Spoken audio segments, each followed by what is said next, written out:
First of all, let's talk about progress as you get ready for your first game. We had a scrimmage Tuesday with officials, and it was the first time I probably separated, let's just say, what was, as of Tuesday, the top 7 guys, and they played together. And so I think the good news is they played well, and I think the way it was received by the guys that, let's say the 6 or 7 guys that weren't in the top 7, I thought they handled it pretty well. I would say that the top 7 guys that were out there are going to wind up being in our top 9 or 10. Who, 7, 8, 9, 10 will be, we'll see that on Friday when we open up against Eckerd. So you'll get a feel for who that is. So, in other words, I thought the guys did well playing, and I thought the guys that weren't out there playing handled the fact that they weren't out there okay. And obviously, most of our veterans are out there, and most of our newcomers aren't. And so, but that was the most pleasing to me. Of the 8 newcomers, 3 or 4 of them have got to help this team win.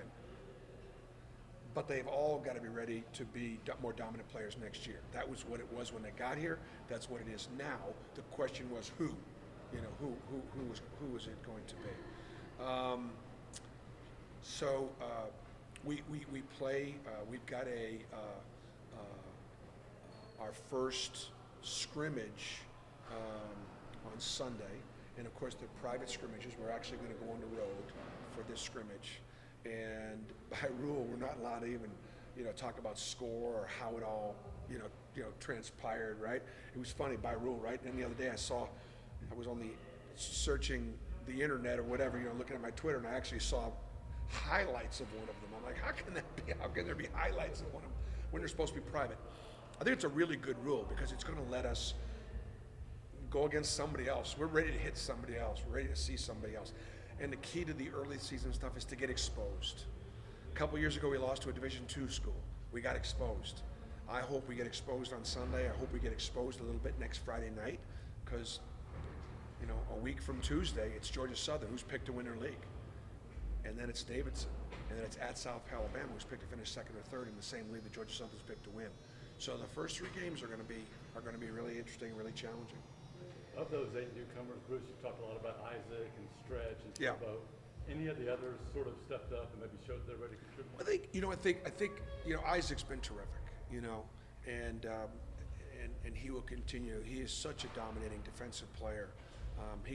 I've only had one player in my career that could guard 1 through 5, and that was a young man named Stanley Gerard. Stan Gerard was a Division II National Player of the Year 2 times, and he's a head coach in Indianapolis, and he was just a great player. Also 6'6", and and so where Isaac plays is actually going to be interesting in the sense that I've been rotating him exclusively in the backcourt, and part of the reason why I want to leave him there is because he's our best guard defender, and I think that Javon and Samir and Isaac could be a great defensive backcourt. I may have said that last week, but that's what kind of what I want. I want to instill that in them. I think that's possible. But Isaac could play more than just guard. I can move him around a little bit, and he's also got the basketball IQ to be moved around. Jamal Johnson, having been here a year ago, has an advantage because he practiced a year ago. He played at Memphis as a freshman. So it would be natural to sort of see him be able to get out there sooner than later. And I think the other guys, like you said, Ty at backup point guard or Stretch at backup 5 or Jalen at the backup 4 have all showed promise. Devin Cambridge has been in a boot now for about a week and a half, and we're going to get some more information on him. He got hurt the Wednesday before we went on fall break. And we took fall break off, came back on that Sunday, and we had to put him in a boot. So he must have done something in that Wednesday practice, whether it was a stress fracture or not. He had something going on. When it comes to a stress fracture, it actually takes a couple of weeks to take pictures of it to see if there's been some bone laid down and some healing to know, it was a stress fracture. So right now, we're getting ready to take those pictures and see what it was. If there's no bone being laid down, then it wasn't a stress fracture, it was just a tweak and he'll get back sooner. If there is bone being laid down, then we'll see again how long he has to be out. Devin's got a chance to be in our top 10, he does. So it's an unfortunate thing for us and for him that he's out. Has Anthony started to look more confident like he was before that injury? You know, it's going to be interesting. I get asked that question a lot. Will Anthony ever regain that incredible, like, let's just call it a freakish athleticism, right? He's closer, but still, while he's incredibly explosive and powerful, it's not quite what it was, but it's getting closer. The skills are there, his shooting is there, his defense is there, his basketball IQ is there, his effectiveness as a player. But does he stay in the air as long as he did? I mean, not quite as much as he protected the rim. Now, that's in practice. Once the games come on, we'll see, where he's at. But I'm just glad that he's back. I'm glad that he's healthy. We'll have to see this year, once games go, just whether or not that crazy athleticism is returned. At tip off a tumor, we saw Stretch shoot Yeah. the ball a little bit. Yeah. So that was kind of your secret weapon. How was his shot when he came in here, and how much has it improved?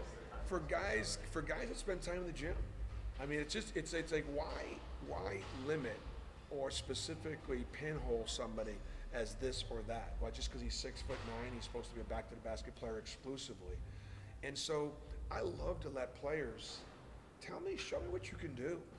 So like right now, Stretch wouldn't even like dream of taking a shot in the game. But I'm like, why not? I mean, if you're in practice, you're making 3 or 4 out of 10.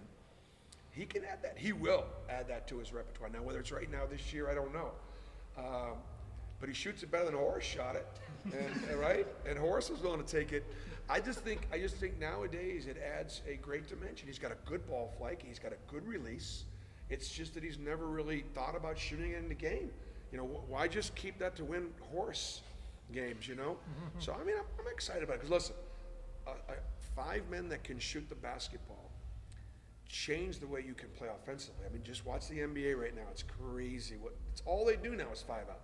It's almost all they can do because you bring anybody down into the post and now the lane gets clogged and it's I'd like to think the NBA is starting to look a little bit more like the way we played for the last 20 years.